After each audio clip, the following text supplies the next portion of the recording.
How could indigenous populations endure the extreme conditions of Arctic winters in dwellings constructed from timber and earth, with temperatures plummeting tens of degrees below freezing?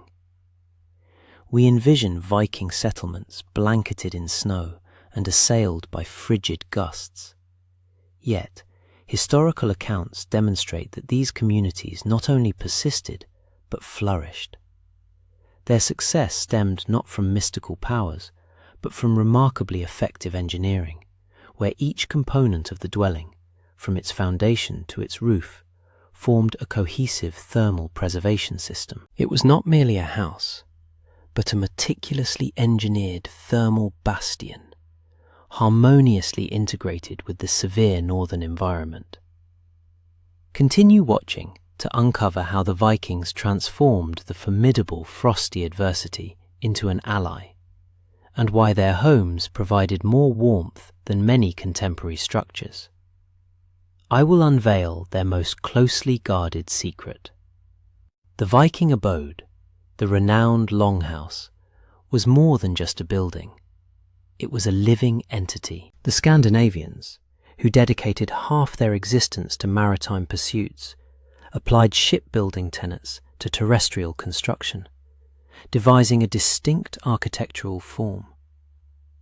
These residences, sometimes extending up to 30 or even 80 meters in length, featured walls that curved like the hulls of their longships.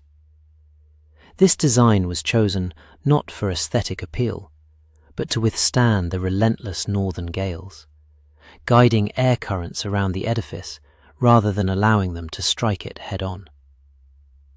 The communal life revolved entirely under a single, expansive roof. Within this vast expanse, there existed no division into rooms in the conventional sense. Everyone resided here: the patriarch, his extended family, labourers, and even enslaved individuals.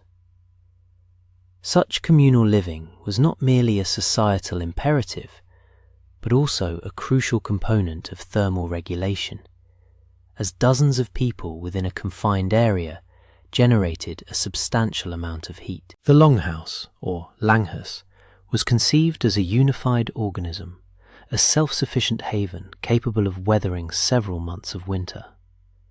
Its orientation was aligned with the cardinal directions to minimize heat dissipation. Entrances were almost never situated on the end walls, which bore the brunt of the elements, but were instead concealed within the lengthy side walls, often featuring specialized extensions. The walls of this earthen vessel were imposing and multi-layered. The Vikings did not solely rely on wood, a precious commodity in the harsh climate, but not the most effective insulator. Instead, they fashioned a complex composite, where each stratum fulfilled a distinct role, transforming the dwelling into something akin to a modern vacuum flask. This technique, refined over centuries, ensured the retention of vital warmth indoors. The foundation comprised a robust timber framework of vertical posts that bore the entire mass of the substantial roof. These posts, frequently crafted from solid pine or oak trunks, were deeply embedded in the earth. The gaps between them were not filled with slender planks, but with significantly more efficacious natural substances. We require additional timber for the hearth. The stew is nearly prepared, Ragnar. May your harvests be bountiful, Skull. We eagerly await your thoughts. What is your perspective on this concept of a ship-like structure where the entire community abides under one roof, functioning as a unified crew?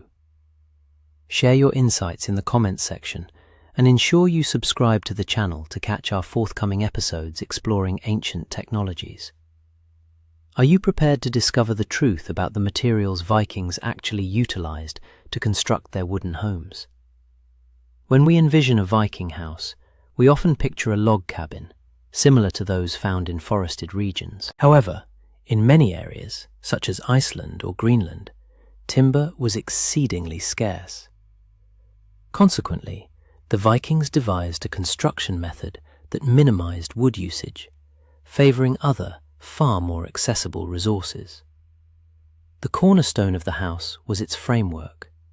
This was the sole element where timber was indispensable. Sturdy pillars, fashioned from oak, pine, or birch, formed the skeletal structure of the building, supporting the entire weight of the roof and walls. Yet, the walls themselves were not made of wood in the contemporary understanding. They were more akin to earthen walls, constituting the principal secret of their thermal efficiency. Prior to erecting the frame, the Vikings prepared the foundation by laying out a perimeter of large, flat stones for the future dwelling. This stone border served two critical purposes. Firstly, it leveled the ground, and secondly, and more significantly, it isolated the wooden frame from the damp soil, thereby preventing timber decay. Wooden posts were then positioned upon this stone base. The interspace between them was filled with the most crucial insulating material of the Viking Age, turf. Turf, or peat, comprised closely knitted layers of earth held together by grass roots. It was cut into sizable rectangular blocks, resembling colossal bricks. These hewn blocks were stacked incrementally to form remarkably thick walls. At its base, such a wall could measure 1.5 and occasionally even 2 meters in thickness. The wall tapered towards the top, enhancing its stability. The blocks were frequently laid in a herringbone pattern or interlocked to ensure maximum density and eliminate gaps. Such a turf wall exhibited extraordinary thermal insulation properties. The porous structure of the soil, interlaced with roots, contained numerous small air pockets. This static air served as the premier insulator, operating on the same principle as modern foam plastics or mineral wool. Turf was a vibrant material. In the springtime, the exterior of such a wall would be covered with grass, making the house appear like a natural mound, seamlessly blending into the topography. This vegetation further reinforced the wall, binding the turf blocks with new root growth. The house literally became an integral part of the earth. Observe how the hillside embraces our abode, secure from prying eyes and the biting winter winds. How effective do you believe this amalgamation of natural components was in comparison to contemporary materials? But what if I told you that fire was not the sole source of warmth within the dwelling? In the subsequent segment, we will unveil the secret of living heating employed by the Vikings. What I am about to disclose was commonplace for Vikings, but would shock modern sensibilities. They cohabited with dozens of animals.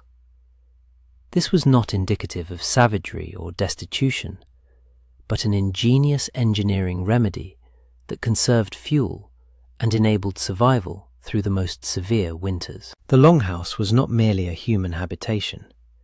It also served as a winter barn, and these two functions were inextricably linked. The interior of the house was clearly delineated into two zones, living and working. Roughly half or even more of the domicile was allocated to stalls for livestock, cows, sheep, goats, and horses.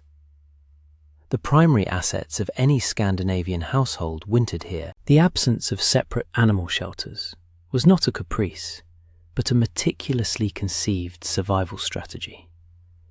The living quarters and the barn, or faps, were typically partitioned by a simple wooden screen. This partition was not airtight. It merely demarcated the boundary while facilitating the unobstructed circulation of air and heat between the two sections of the house. Humans and animals effectively shared the same air under the same roof. The efficacy of this system lay in fundamental physics. Any large animal, such as a cow, generates a substantial amount of body heat throughout its life. A dozen cows within an enclosed space constitute a complete heating system, operating continuously and entirely without cost. The heat produced by livestock was as vital a resource as firewood or peat. The floor level in the living area of the house was often slightly elevated compared to that of the barn. This was implemented not solely for hygienic reasons, to prevent animal waste from entering the living quarters. Warm air emanating from the animals, adhering to the principles of convection, ascended and naturally flowed into the higher living area of the house, intermingling with the heat from the hearth. The warmth holds well tonight. Indeed, the animals benefited equally from this proximity. In a harsh climate, a separate barn would succumb to freezing temperatures, resulting in livestock fatalities. By residing under the same roof as humans and receiving some warmth from the hearth, the animals were reliably shielded from the cold. It was a genuine symbiosis, mutually advantageous. Certainly, such proximity carried its disadvantages, the primary one being the odour. Nevertheless, for individuals of that era, the scents of livestock were an accustomed aspect of daily life, and did not elicit the same aversion as they do for contemporary urban dwellers. Warmth and survival far outweighed olfactory convenience. Furthermore, the constant operation of the hearth and the accompanying smoke partially neutralized the odors. If you find this method ingeniously simple, please like this video and ensure you subscribe to the channel so you do not miss forthcoming videos on how people endured the harsh conditions of the Middle Ages. Do you wish to uncover the secret that allowed Vikings to maintain warmth without relying on glass windows? The paramount adversary of any warm northern abode is not so much the cold as it is the wind. The wind expels precious heat through the tiniest fissures, generating drafts. The entirety of the longhouse's architecture was designed with a singular objective: to minimize uncontrolled air movement. The first striking feature when observing longhouses is the near total absence of windows. Glass was an exceedingly rare and extravagant commodity during that epoch, reserved exclusively for ecclesiastical construction. Excellent. The warmth is welcome. Conventional homes lacked this source of illumination. Occasionally, small slits were cut into the walls, yet in winter, these were sealed tightly with moss, straw, or wooden plugs. Life within such a dwelling unfolded in constant twilight, brightened only by the fire in the central hearth. This was a conscious trade-off to maintain warmth.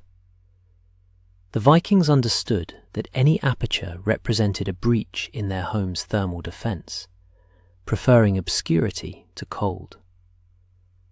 In lieu of conventional windows, specialized openings in the roof were sometimes employed for light and ventilation, but we will delve into those separately. Regarding entrances, their construction received particular attention.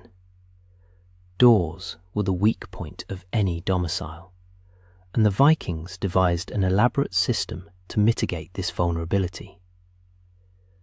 Doors in longhouses were invariably quite low.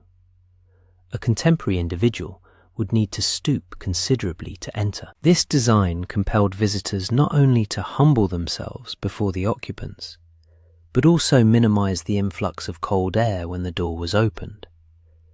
The low threshold effectively blocked a substantial portion of the icy draft. The doors themselves were robust, fashioned from thick planks, and fit snugly within their frames. They never operated on the hinges we are accustomed to. Instead, they pivoted on substantial wooden pins inserted into grooves in the threshold and the upper crossbar. This configuration ensured a maximum seal with no gaps. "Close that door quickly, man. It is freezing out there. Come, warm yourself by the hearth." Often, the entrances to the house were not direct. A small vestibule or an antechamber was constructed in front of the main door. This vestibule acted as the primary line of defense. A person would first enter this unheated space, secure the outer door behind them, and only then open the secondary inner door leading to the living quarters. Ah, finally warmth. That cold bites hard tonight. Come closer to the fire, my love.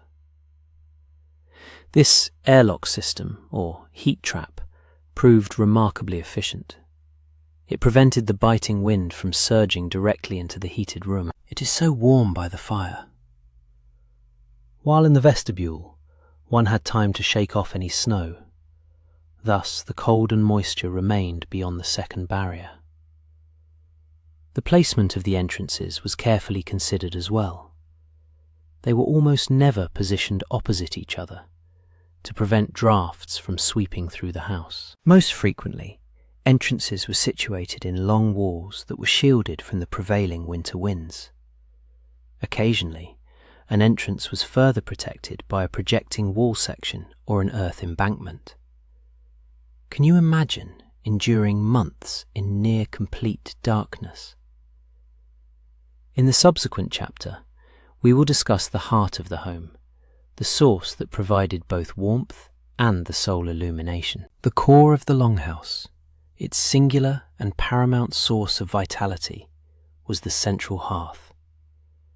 Unlike the compact stoves or fireplaces familiar to us, the Viking hearth, or langela, was an elongated, shallow trench that extended along the entire central axis of the dwelling's living area. It could span up to 10 to 15 meters in length, enabling it to warm an enormous space. I recall a winter colder than this, when the fjord froze solid for 3 moons. We hunted the great white bear upon the ice. This hearth was more than just a fire on the floor. Its perimeter was lined with substantial stones that served several purposes. Firstly, they contained the fire, preventing its spread. Secondly, these stones absorbed a vast amount of heat and then gradually and uniformly released it into the environment, functioning as a large heat accumulator. Wood was the primary fuel, but in treeless regions such as Iceland, peat was extensively utilized. Peat burned slowly, emitted steady heat, and was readily available. Harvesting peat for the winter was one of the community's most critical tasks, as survival directly depended on it. The long fire was a versatile apparatus. First and foremost, it was a source of warmth. Its elongated form allowed heat to disperse evenly throughout the living space. People sat on benches along the walls, and everyone received their share of precious heat from this central heater. A fine blaze tonight. It warms the soul as well as the body. The second crucial function of the hearth was illumination. In a windowless dwelling, the Langilder was the sole light source. The dancing flames lit up faces, carved wooden pillars, and wisps of smoke near the ceiling. All domestic activity revolved around this illuminated zone. Of course, the hearth also served as the kitchen.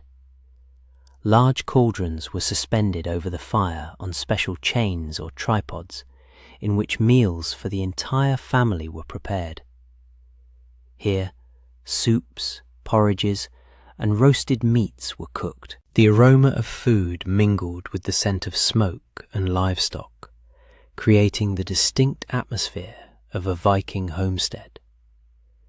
What if I told you that the Vikings did not possess chimneys, yet they did not succumb to smoke inhalation? The presence of a vast open hearth in the centre of the house presented a formidable challenge for builders. how to expel combustion byproducts without losing all the heat. Indeed, the solution to this problem was as straightforward and ingenious as the entire design of the house. The fire is strong tonight. It keeps the cold spirits away. Pass the horn, brother. The brick pipes and chimneys familiar to us were non-existent in those times. Smoke from the long fire ascended freely, accumulating beneath the roof itself. The entire upper volume of the house, above human height, was filled with a dense, hot, and pungent layer of smoke. This had an unforeseen beneficial effect. Hot smoke and soot continuously saturated the wooden roof beams and rafters. This process, akin to smoking, acted as an excellent preservative. It eradicated wood-boring beetles and protected the timber from decay, significantly prolonging the structure's lifespan. Naturally, the smoke had to escape somewhere. For this purpose, specific openings were made at the highest point of the roof, directly above the hearth. These openings, called leora, served both for ventilation and illumination. It was the sole source of daylight in the house, apart from the open door. The leora was not merely a hole in the roof. It featured a special design that allowed for adjustment. Most often, it comprised a wooden frame that could be partially or entirely covered with a specialized shield or lid. This cover was manipulated by a long pole positioned near the hearth. Mastering this damper was a genuine skill. In winter, it was kept almost fully closed, leaving only a small slit. This allowed the densest smoke to escape while retaining as much warm air inside as possible. The quality of the air had to be compromised, which was heavy and smoke-laden within the house. Do you believe it was challenging to maintain this equilibrium between fire and air? But the roof was not only an exhaust for smoke, it was also the primary shield. In the next chapter, we will discover why Viking roofs were alive. The roof of a longhouse was just as critical for heat retention as its formidable walls. It was an intricate, multi-layered construction designed to bear immense weight, repel water, and, crucially, conserve heat. Like the walls, the roof was living and was built using turf. The roof rested upon a robust wooden rafter system.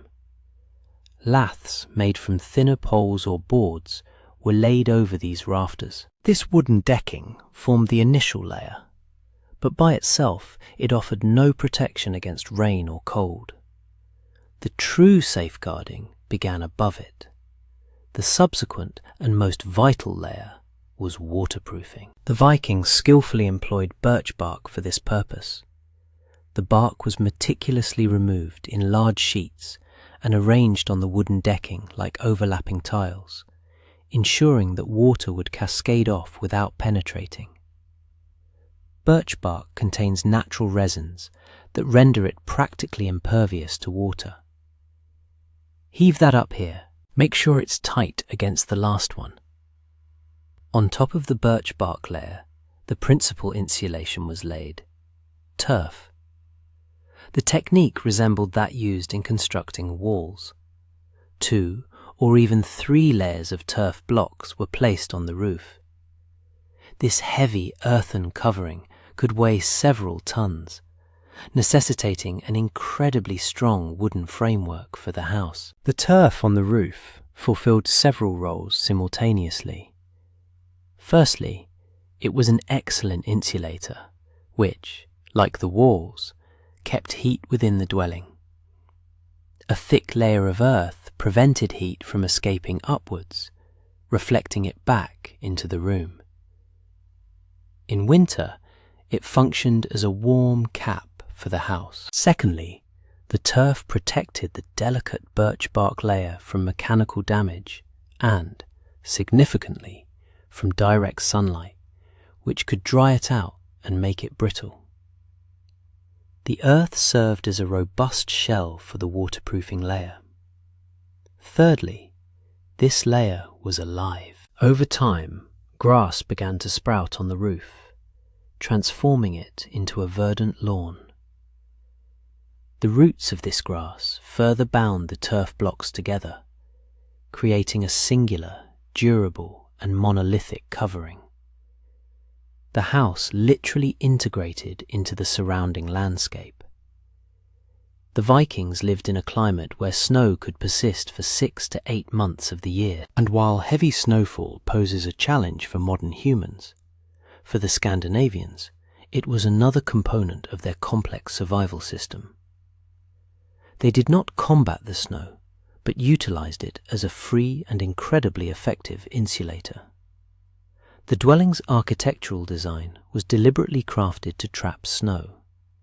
Its gently sloping roofs, smoothly transitioning into thick turf walls, lacked any sharp angles. When snowfall commenced, the wind sculpted extensive drifts that amassed against the house's walls and on its roof. The structure progressively vanished beneath a deep blanket of snow. These snowdrifts often reached the roofline, completely engulfing the earthen walls. From the exterior, the settlement transformed into a cluster of mounds, with only smoke outlets and vestibule entrances visible. The Vikings were in no rush to clear their homes of this snowy covering. They understood that snow served as an excellent natural insulator. The secret of snow lies in the air trapped between its flakes, which prevents heat from escaping and cold from infiltrating. This principle mirrored that of an Eskimo igloo. A layer of compacted snow, 1 meter thick or more, created an additional thermal cocoon around the house. This cocoon completely sealed the dwelling, closing off the last gaps through which wind could penetrate. Beneath this snowy armor, the ground and wall temperatures remained stable at approximately 0 degrees Celsius, even when a blizzard raged outside and temperatures plummeted to -30 degrees Celsius. The snow acted as a buffer, mitigating extreme temperature shifts and safeguarding the turf from deep freezing. Thus, the house's thermal protection was multi-layered. The initial line of defense was the wooden framework. The second comprised the thick walls and turf roof. The third, outermost defense was the substantial layer of snow. This entire system collaborated to retain the heat generated by the hearth and livestock within. What was life like inside this warm, yet dim and smoky ark? The internal layout of the longhouse was as pragmatic as its external design. The entire interior was arranged for maximum comfort and heat retention. The primary interior feature was benches or platforms. Along both long walls, from the entrance to the far end, wide, elevated platforms were constructed from wood and covered with boards. These platforms served as the main living area. People sat, worked, and slept on them throughout the day. It is beneficial to be elevated above the cold ground. This arrangement was not arbitrary. The house featured an earthen, cold floor. The densest, coldest air always settles downwards. By raising the living space by 1/2 meter above the floor, the Vikings sidestepped this discomfort. Temperatures were considerably warmer at the bench level. The space between the benches was occupied by the earthen floor and a long hearth in the center. Here, people walked, prepared food, and tended the fire. All daily activities occurred on 2 levels, the working passage below and the living decks to the sides, a layout resembling a ship's interior. At night, families slept on these benches, utilizing animal skins and woolen blankets. People frequently slept in their everyday clothing to retain warmth. Slaves and servants might sleep on the floor near the hearth, or even in the utility area closer to the livestock. Winter days were brief, and the houses lacked windows. The only sources of illumination were the hearth and possibly a small smoke hole in the roof. Consequently, the house remained in semi-darkness for most of the time, requiring eyes to adapt to the dim conditions. While the longhouse was the heart of community life, it was not the sole structure in the settlement. For specific activities, particularly those involving fire or requiring privacy, separate smaller buildings were erected. In their construction, the Vikings also applied their knowledge of heat preservation. One of the most critical buildings was the smithy. Maintaining a forge within a dwelling filled with dry wood, straw, and dozens of people posed too great a risk of fire. Therefore, smithies were invariably built at a safe distance from the main dwelling. To facilitate winter work, smithies were often constructed following the Grubenhaus principle, or as a semi-subterranean dwelling. The building was partially or even entirely dug into the ground. The earth itself formed the walls, which were then lined with boards. The roof was low and frequently covered with turf. Such a pit retained heat very effectively. Firstly, it was shielded from the wind. Secondly, it utilized geothermal heat. At a depth of 1 meter, the ground does not freeze as severely as on the surface. The forge itself provided enough warmth to heat this small underground chamber. Other workshops, such as weaving workshops, where a specific humidity level was crucial for working with wool, or carpentry workshops, were often built using the same semi-subterranean principle. Digging into the ground was a versatile method for creating a stable microclimate. In some settlements, evidence of small baths or steam rooms has also been found. These structures resembled smithies, small, often excavated into the ground, with a large hearth covered with stones. The stones were heated and then doused with water to produce steam. These smaller buildings augmented the settlement's heating system. The longhouse served as a warm base for living and sleeping, while specialized underground workshops permitted craft activities to continue without compromising the safety and thermal equilibrium of the main dwelling. We can observe that the Viking longhouse was a true marvel of engineering. It was not merely a building, but an intricate, integrated system where every component contributed to a shared objective, sustaining life during the Arctic winter. Thick turf walls, a living roof, warmth from livestock, ingenious smoke management, and the utilization of snow as insulation were all integral parts of a cohesive strategy. What other secrets from the Viking era would you like to explore? Perhaps you are intrigued by their shipbuilding, weaponry, or mythology. Please suggest topics for future videos in the comments section. And remember to subscribe to our channel so you don't miss new journeys into the past.